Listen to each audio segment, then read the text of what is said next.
Made it. Cool. So another little mini area here.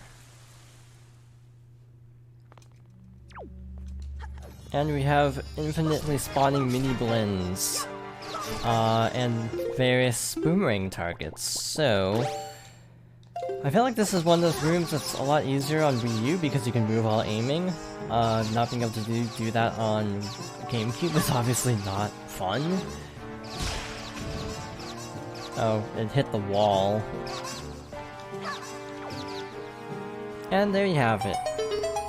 Not bad. I got hit during the cutscene apparently. But this should apparently, if the guy is right, should be the submarine chart.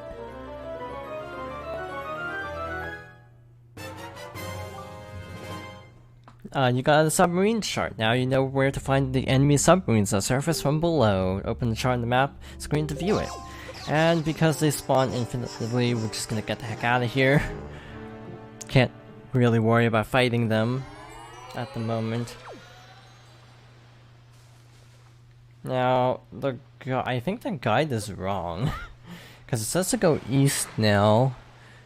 But we just came from the east, so, yeah, I think it's wrong. But I'm not sure. It might be west.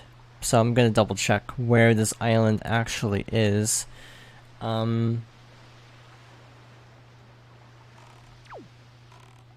we skipped an island. Because that could be. Yeah, it seems that it's actually west, that means, not east. Like, so the square. We're gonna kind of skip over some of the fish, just for the sake of time. I might unlock them off stream, but we only have like one piece of bait left, so it's kind of not worth it. For these islands that kind of don't have anything, we found the treasure, so there's kind of not a whole lot of point in unlocking everything. So we're just gonna truck on.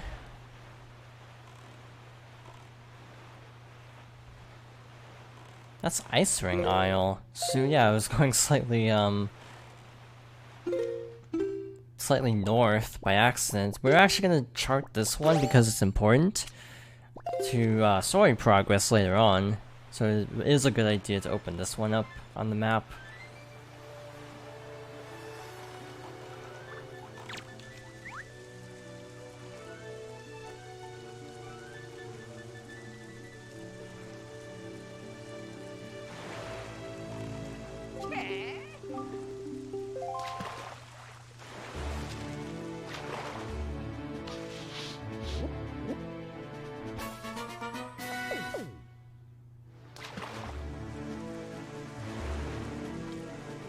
There's this amazing treasure inside that freezing ring of ice over there, but even if you wanted it and tried to get inside, you'd just be frozen solid as soon as you approach the shore.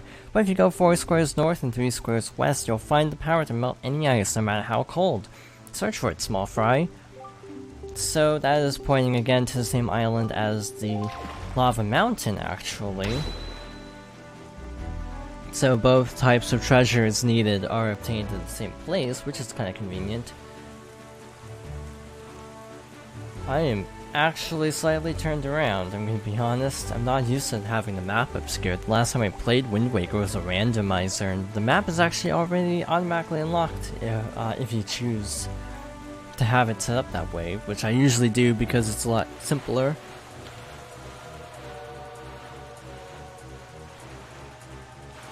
Those are hard enemies to take photos of for extremely obvious reasons. But it can be done. Now, I think this is a place where we'll have to come back later on, because I think we can access that little mini area there, but unfortunately I don't think we can do anything. It requires an endgame item, basically. Not endgame, but like close to endgame. So we have a little bit of a block puzzle over here. We have to kind of carefully move blocks in order to create a path for us, so that was not entirely what I was trying to do. move this block over here, and we should be able to climb up and access something else. Also, apparently there's a treasure here. I could have sworn you could see like beams of light, but maybe that's only for like Triforce charts.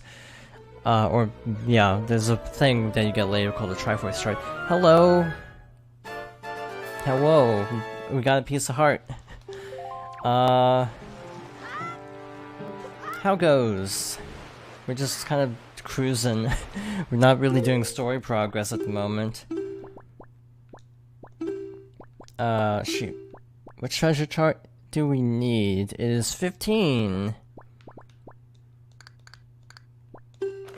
There it is. No, that is not it. It's like, why is it the moon? So, there we go. Sleepy but doing homework. Good luck on your homework.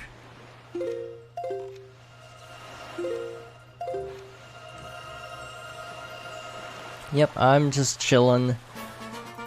Trying to get into a regular streaming schedule, which is Tuesdays and Thursdays, just for the sake of consistency, and then adding more days from there, but yeah, 2 pieces of heart, so that should be number 10.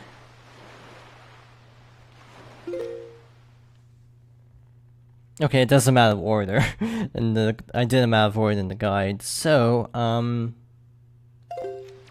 now we are going to get more magic before we move on, which requires fighting a big octo. Which I actually just learned recently, you can fight big octos with the boomerang. I didn't know that until, like, again, randomizers where I saw a video of someone fighting a big octo. This also might be a short stream because my voice is, like, kind of shot for some reason. And it's like, because of allergies, my voice is like kind of fried, so this might be a little bit on the short side. I'll try to go the full 2 hours, but we'll have to wait and see. So as we're sailing, trying to find seagulls, yeah, E3 is literally next week. Next week is Nintendo's E3, a lot of people are really hyped. I'm tempering my expectations as always. I'm gonna be honest. What's E3? It's something that Sony is opting not to do for the first time in 23 years? Okay, seagulls, that's what we want to see. Cool. Are they leading us anywhere? I don't think so. I don't know where this big octo is exactly. Yeah, E3 is a dying convention. That's the best way to describe it, right? So, this is a big octo. This is actually a missable encounter because there's a finite number. So if you want to do the Nintendo gallery, make sure to get a picture of it as you're being sucked into a vortex. Priorities. So we can target a bunch of eyes at once, which is always a good move. I think we targeted eyes on its back, which I don't know how that works. But hey, works for me. So each eye takes 2 hits from a cannon. I don't know how many hits from a boomerang. This is really scary because I've never actually done this before. I always use the cannon or arrows, so I'm a little nervous about this. If we die here, oops. But hopefully it doesn't come to that. There we go. So it takes like 4 or 5 boomerang hits. Nice. Obviously, there are stronger ones. This is the weakest one, because this is like borderline a necessity to collect.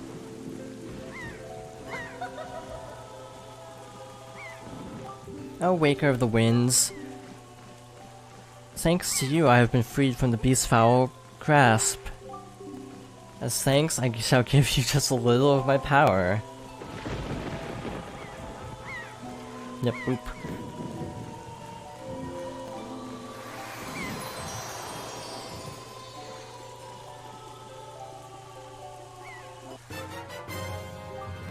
Your magic power is increased. You now have twice as much as what you had before.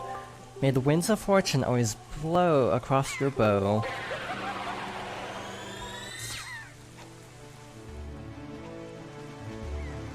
That was legitimately kind of scary, I'm gonna be honest. Again, partly from unfamiliarity, partly from, yeah, we're fighting an octopus with a boomerang. Yeah, I'm glad my own confidence wasn't my downfall. That's always a plus, isn't it?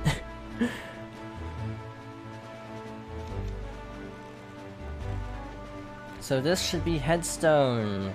This is a major story location, but we can't do everything we need to do here, so we're just gonna go to the submarine instead.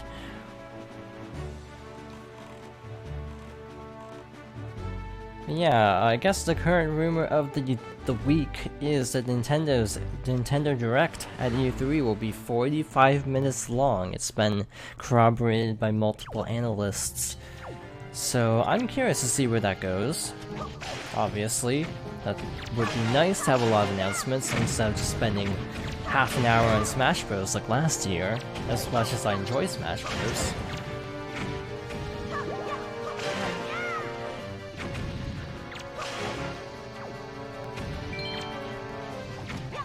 Yeah, Sony's skipping. Spend half. I mean, there's a joke about like what, 20 minutes on Animal Crossing, 20 minutes on Smash DLC, and like the remaining 5 minutes on like just everything else. That'd be a very Nintendo thing to do, to be fair.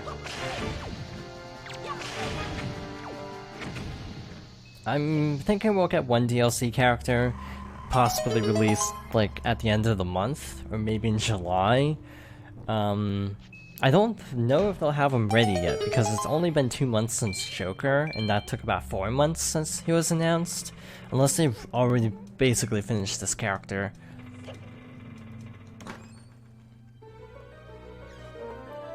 I mean, Luigi's Mansion 3 is on a guarantee. You're on Treasure Chart. Luigi's Mansion is coming out this year, apparently, so it has to be dated. We even saw some gameplay, which means I think we'll get it before Animal Crossing, potentially, because, there was, in the one Nintendo Direct, there was like, I want to say like 10-20 seconds of footage of the game. It looked very much like Dark Moon. It was when the game was originally announced, I think.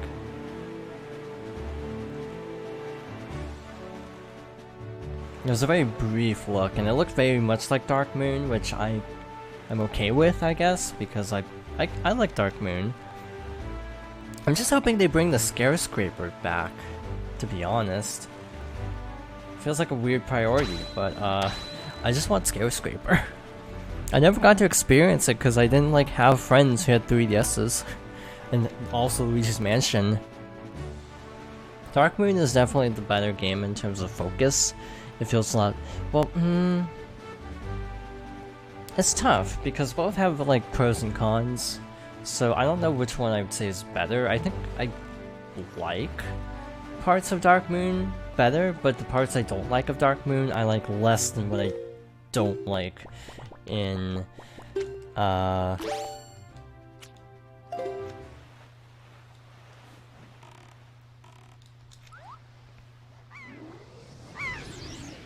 Okay, so this is what the pairs are for.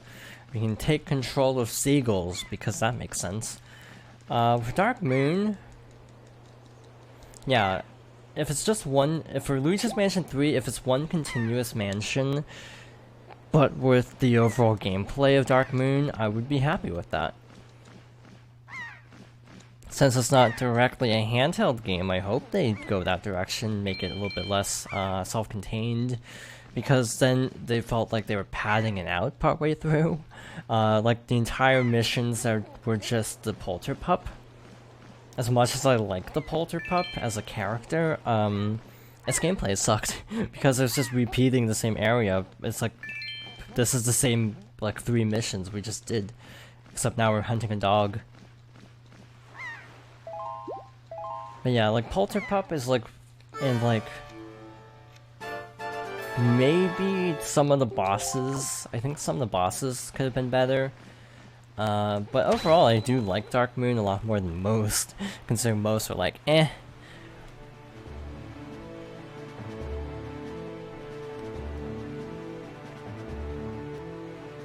I like the look of the one concept art piece along with the initial reveal, where there's like this giant skyscraper like mansion. It gave me like Tartarus vibes from Persona 3. So it'd be kind of cool if that was, if like you had like full fleshed out levels, but like different levels. I don't know, it's hard to describe and we know so little about this game. I mean, yeah, just split up, but in less like intrusive ways. It's like you're just getting into this and then EGAD's like, hi, come back, because we are Nintendo and we thought it'd be a good idea to have people play this game in like 10-minute chunks. Like, I question how many people played the 3DS like a handheld. This is kind of a weird way to put it, but I kind of feel like most people played the 3DS as if it was still a console, just portable, but like their overall gaming mentality didn't shift at all. You know, people still just played in like 1 to 2 hour increments like normal, so the whole we need to dumb everything down for handhelds approach was kind of unnecessary.